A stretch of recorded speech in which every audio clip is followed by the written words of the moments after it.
Okay, this time we're going to look at writing the names of the binary formulas. In a previous video, we talked about writing the names of the covalent formulas. Now I want to do it with the ionic bonds.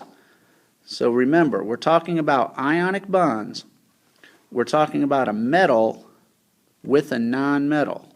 So if I see a metal anywhere in our binary formulas, I'm talking about an ionic bond. And we're going to take the formula this time and write the name for it.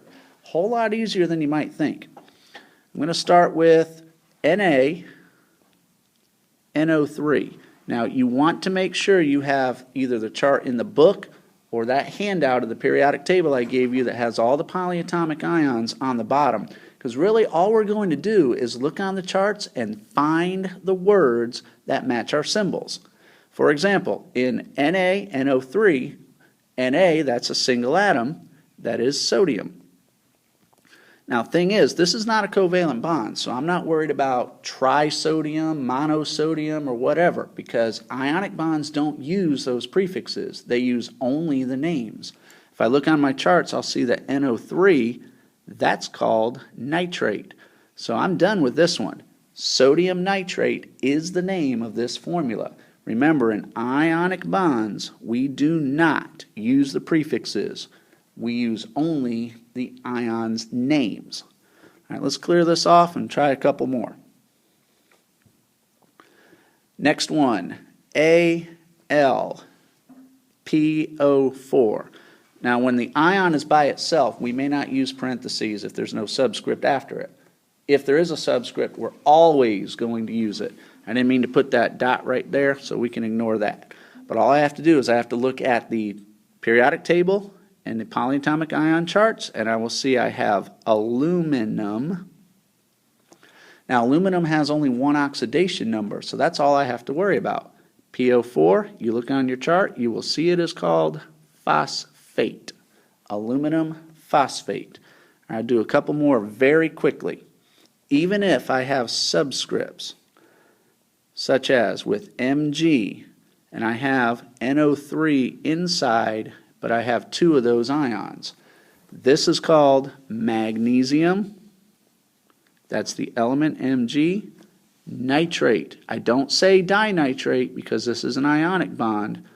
So as far as naming this goes, not really worried about that too when I'm writing the names, because in an ionic bond, we do not use the prefixes, so just magnesium nitrate is good.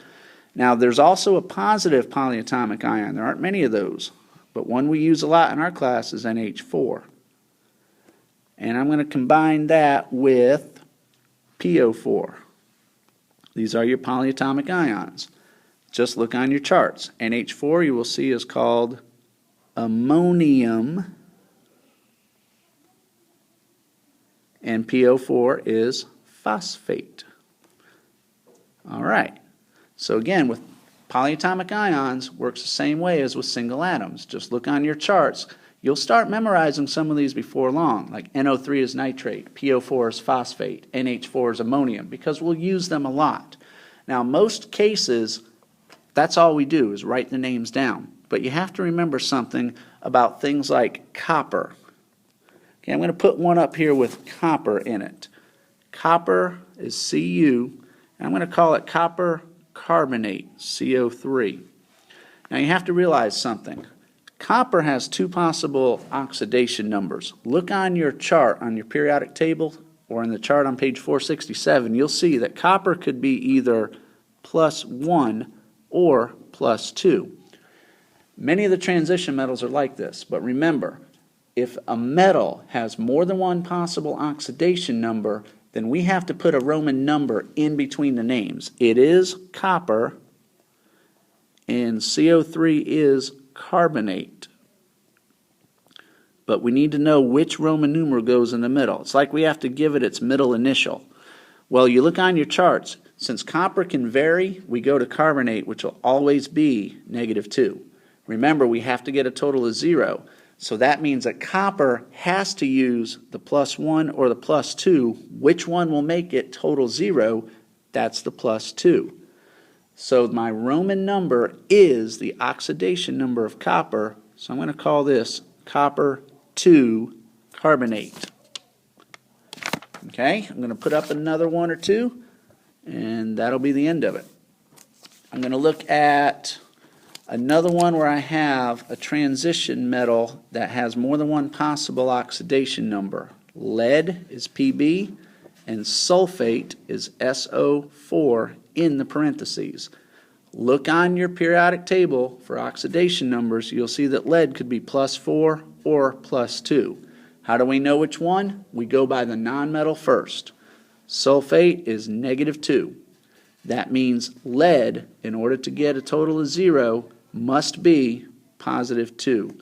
So I'm going to call this lead. The oxidation we're using is +2, so I'm going to call it lead 2 as a Roman numeral, sulfate. SO4 is sulfate. Now, every now and then, though, we have a subscript on the ion. So let's try one more. I'm going to go back to copper. I'm going to say copper bromide, CuBr2, but there's also a CuBr1. And because the bromines are different, the oxidation numbers for copper are going to be different. The top one, bromine is -1 twice. That means it's -2. Therefore, copper must use the +2. So I'm going to call this copper 2 bromide. And on the bottom one, there's only one bromine at -1, which means that copper is going to use a +1. So I'm going to call that copper 1 bromide. Remember, the Roman number that goes in the middle is the oxidation number of the metal being used. And it can be confusing when you're not used to it, but remember that if the metal has more than one oxidation number, we're going to use a Roman numeral. Things like sodium and potassium and barium and calcium, they have only one oxidation number each, so we never use a Roman number for those. All right, I hope that explains writing the binary formulas from the symbols, putting them into words. We'll have many more practices in class. We'll see you then.